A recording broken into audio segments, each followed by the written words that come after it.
Well, again, welcome to everyone. I want to thank you for taking the time away from your practices to participate today.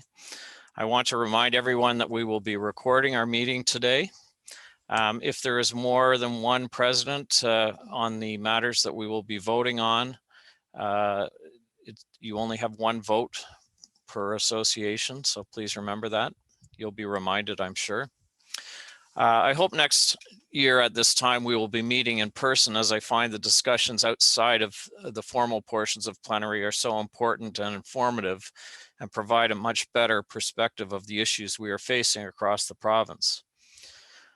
I'm very pleased to advise that every association has registered for plenary, so we hope that others will be joining us and we will have a full complement.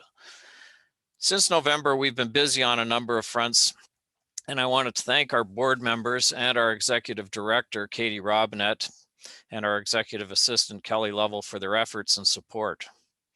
Our work on the e-hearings task force, the Superior Court Working Group, and consultations with the Attorney General continue in response to the challenges that have been presented to us as a result of the pandemic.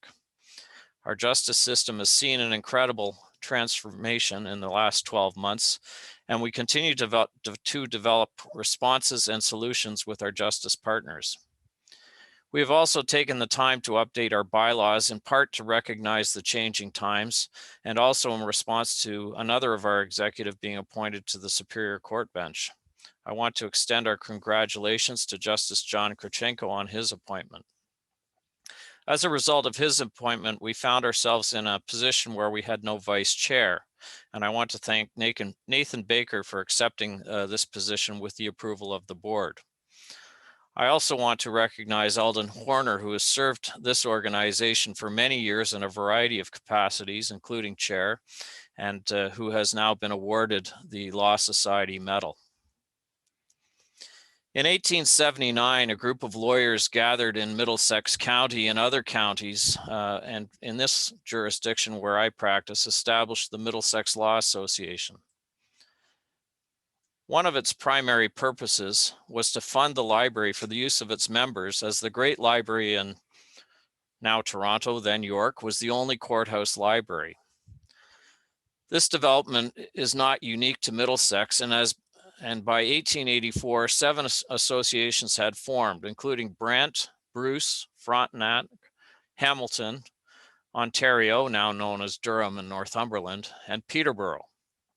Shortly thereafter, the CCLA was formed in 1888, and it is of note that their first employee, a library staff person, was hired the following year at a salary of 75 cents per hour. I'm sure you may be wondering why I'm going down this path or whether I've been locked up too long. There are 2 things that I think stand out in looking at this history.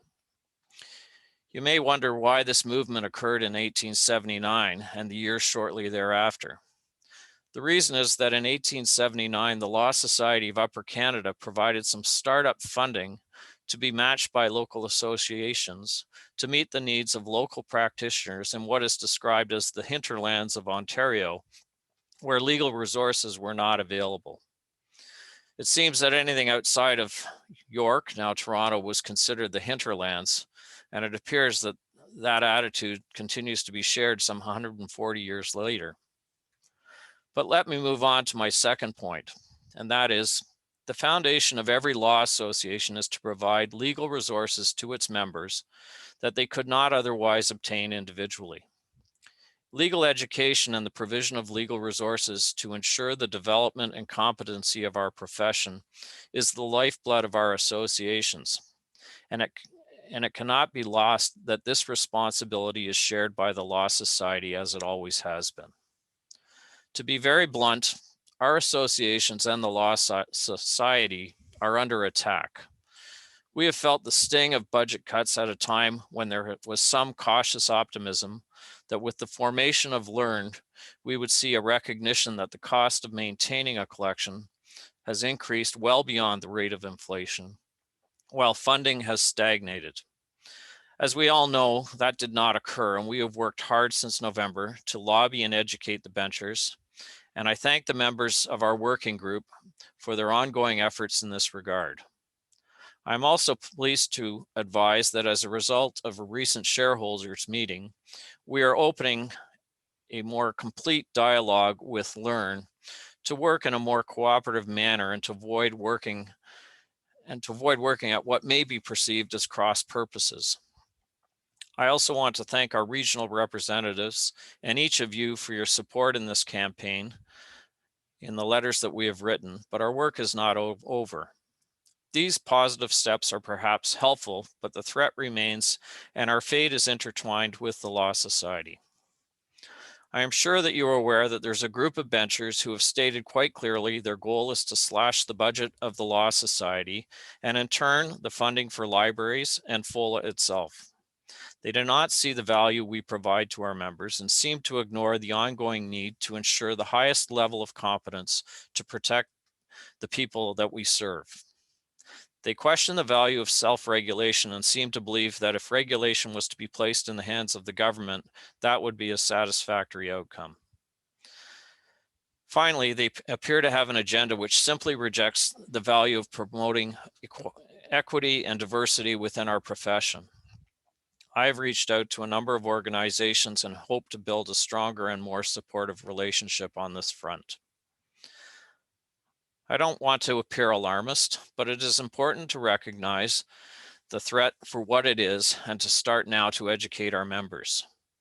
Although the next bencher election is a couple of years away, our work must start now, particularly in light of the dismal turnout in the last election of about 30% of the lawyers in this province. On a final note, I want to recognize that this has been a difficult year for many associations with losses of revenue, and I want to thank those associations for remitting their FOLA dues, as we too have seen a budget cut, and we are dependent on your financial support to continue our work. Thank you for attending today, and I'm very pleased that we at least have the registration from every association across the province. We have a full day ahead of us, and I hope to get through everything on a timely basis.